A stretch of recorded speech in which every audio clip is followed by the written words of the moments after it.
Donc voici la suite de la correction. Nous en étions à la question 5. La question 5 était la suivante. On s'intéressait à une nouvelle fonction. Donc considérons une autre fonction. On peut les appeler f, g, ça n'a pas d'importance. C'est juste pour la distinguer de l'autre. Donc cette fonction, c'est g de x égale moins 2x plus 1. C'est-à-dire qu'on va faire moins 2 fois le x que l'on choisit et ensuite on rajoutera 1, ce qui nous donnera un résultat. Du coup, on me demande de compléter le tableau de valeurs.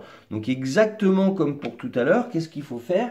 Ici, il faut remplacer le x qui est proposé dans la ligne qui est ici, le mettre dans le calcul et on obtient les résultats suivants.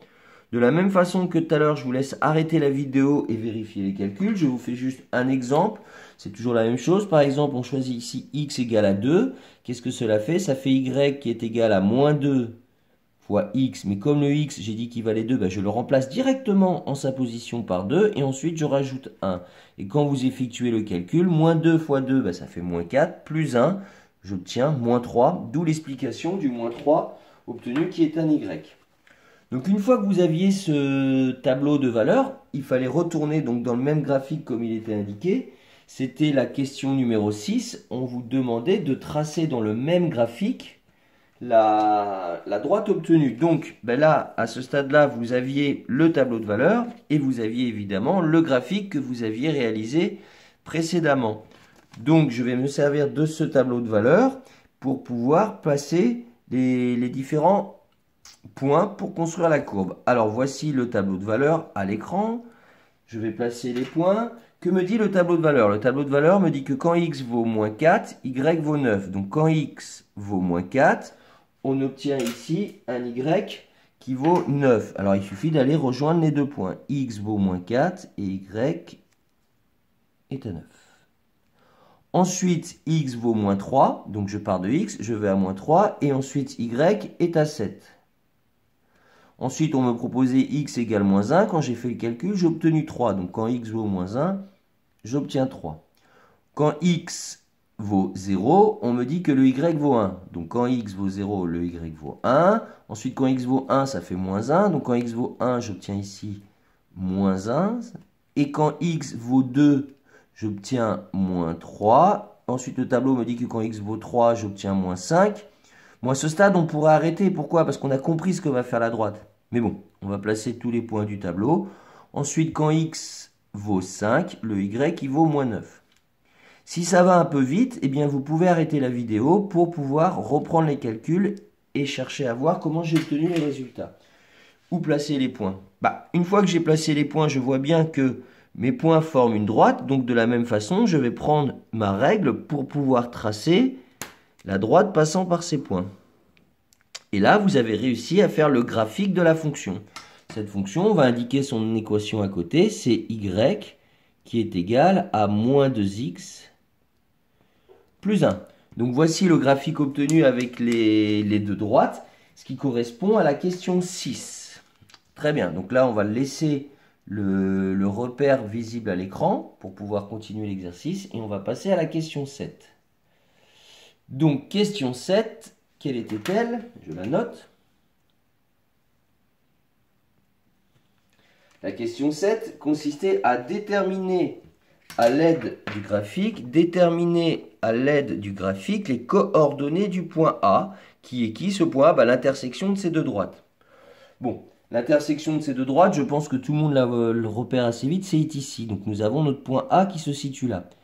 Reste à bien savoir à répondre à la question. On vous demande les coordonnées de ce point. Donc les coordonnées de ce point, ça veut dire qu'il faut donner deux valeurs. Eh bien, il faut me donner le x qui est en face et le y. Donc ici, voici comment il fallait formuler la réponse. Le point A, qui est le point d'intersection, c'est-à-dire de rencontre des deux droites, a pour coordonnées, ici on indique le x et ici on indique le y, 1 et moins 1. Donc c'était ça tout simplement la réponse. Il me suffisait de aller voir dans le graphique où est-ce que les deux droites se croisaient. Ensuite, à la question 8, on me demandait de résoudre cette question qui était la suivante. Résoudre l'équation 4x moins 5 égale moins 2x plus 1. Donc là, vous reconnaissez les deux équations de droite qui sont données des deux fonctions en fait. Ici, il y a moins 2x plus 1, c'est g de x. Et ici, 4x moins 5, c'est en fait la fonction f. Et nous, on s'intéresse à cette équation qui est quand est-ce que 4x moins 5, c'est-à-dire la droite en bleu, qui est égale à l'équation de la droite en rouge, moins 2x plus 1.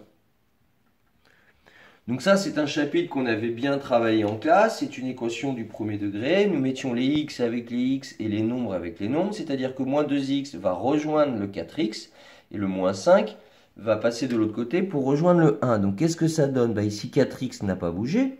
Le moins 2x, je l'accueille et il ne faut pas oublier le changement de signe, il devient 2x. Le 1, lui, il est resté ici et on accueille le moins 5 qui devient plus 5. Qu'est-ce qui est écrit à gauche? Il est écrit 4x plus 2x, donc il est écrit 6x.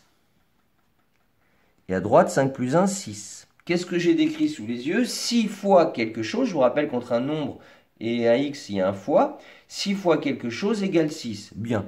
Évidemment, que vaut ce quelque chose? 6 divisé par 6. Et me voici trouvant x égale à 1.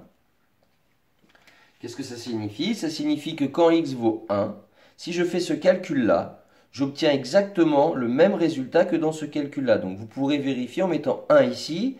4 fois 1, 4. Moins 5, ça fait moins 1. Et si vous remettez 1 ici, dans le calcul, moins 2 fois 1, ça fait moins 2, plus 1, ça fait à nouveau moins 1. Donc vous voyez bien qu'ici, cet x est celui qui fait l'égalité des deux. Et si on va voir dans le graphique, et qu'on se souvient où est-ce que s'étaient croisées ces deux droites, en quelque sorte où est-ce qu'elles étaient égales, eh bien on voyait graphiquement que x était égal à 1.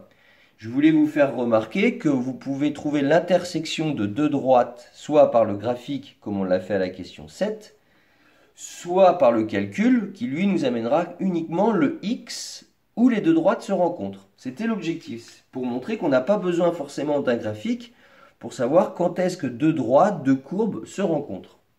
Et du coup, c'était l'objet de la question 9. À la question 9, on demandait à quoi correspond la solution de l'équation.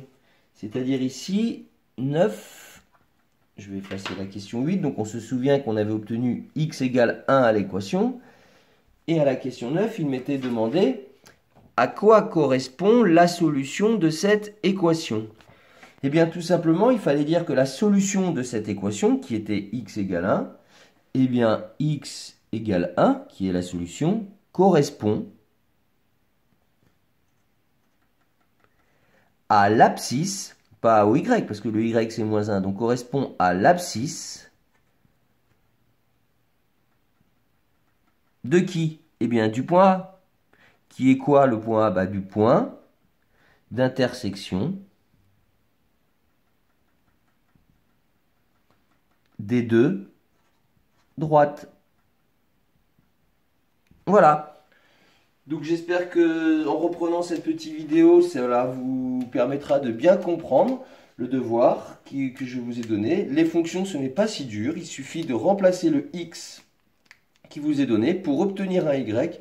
Et avec cet x et cet y, vous pouvez placer des points dans le repère pour en avoir le graphique. Voilà, j'espère que cela vous aura aidé. Au revoir les 2P, merci.